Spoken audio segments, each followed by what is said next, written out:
3 weeks ago, I announced more openings of Texas businesses. For regions where COVID hospitalizations were less than 15% of all hospitalizations, many businesses were able to expand to a 75% capacity. That included all retail stores, restaurants, office buildings, manufacturing facilities, museums, libraries, gyms, and so much more. But even then, some businesses remained at a 50% capacity, and bars still were not allowed to open. I explained then that the spread of COVID had been cut by more than half since July. But I also noted that we needed to see the COVID spread continue to be contained before additional openings could be made safely. The good news is that even with additional business openings, even with more students returning to school and more gatherings like football games, Texans have shown that we can contain the spread of COVID. For example, today the 7-day average for the positivity rate, for the number of new COVID cases, for hospitalizations and fatalities have remained steady since I made my last announcement. So, it is time to open up more, provided that safe protocols continue to be followed. First, with few exceptions, all businesses that are at a 50% capacity can now expand to a 75% capacity. That includes businesses like amusement parks and bowling alleys, bingo halls and fine arts performing halls, movie theaters, water parks, zoos, aquariums, and many other businesses. Until now, only 2 types of businesses have not been open since July. One is river tubing operations, and the other is bars. It is time to open them up.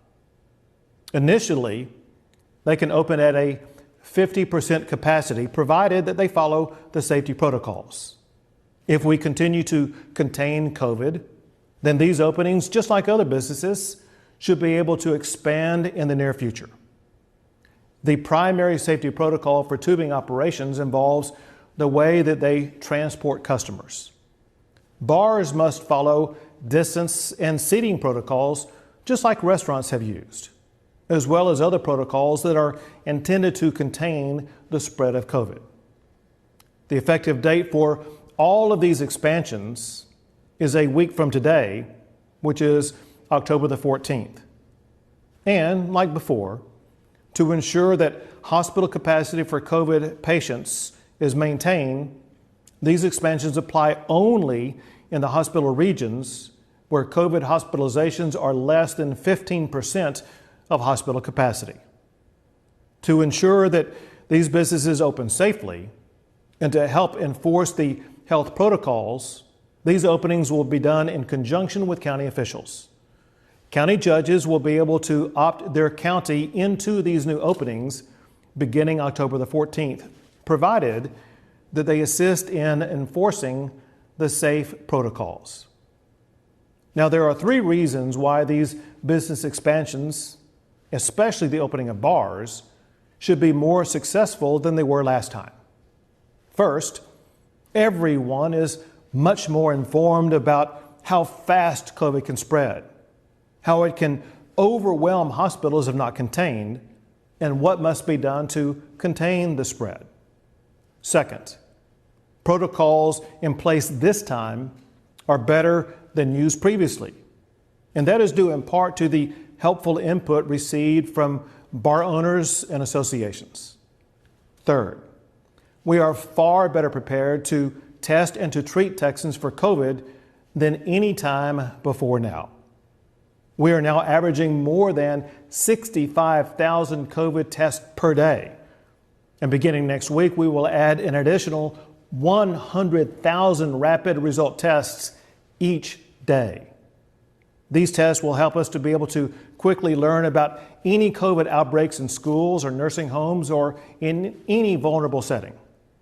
We will be able to more quickly test Texans and treat Texans who get COVID. Also, the treatments are getting better. Hospitals now have abundant supplies of medicines like remdesivir and dexamethasone. And even more powerful medicines will soon be added that will help COVID patients recover even faster. For months now, the spread of COVID-19 has been contained in Texas. Doctors have said that the biggest reason for that success is because Texans are taking COVID seriously. People are following CDC standards like social distancing, sanitizing their hands, and wearing face coverings when around others. So opening bars does not mean that COVID is no longer a threat. Most Texans are still susceptible to it. We simply now know better how to protect ourselves from getting COVID. Everyone has the individual ability to avoid getting COVID and to avoid spreading COVID simply by following the safe practices that everyone has already learned. If everyone continues the safe practices, Texas will continue to contain COVID, and we will be able to open 100%.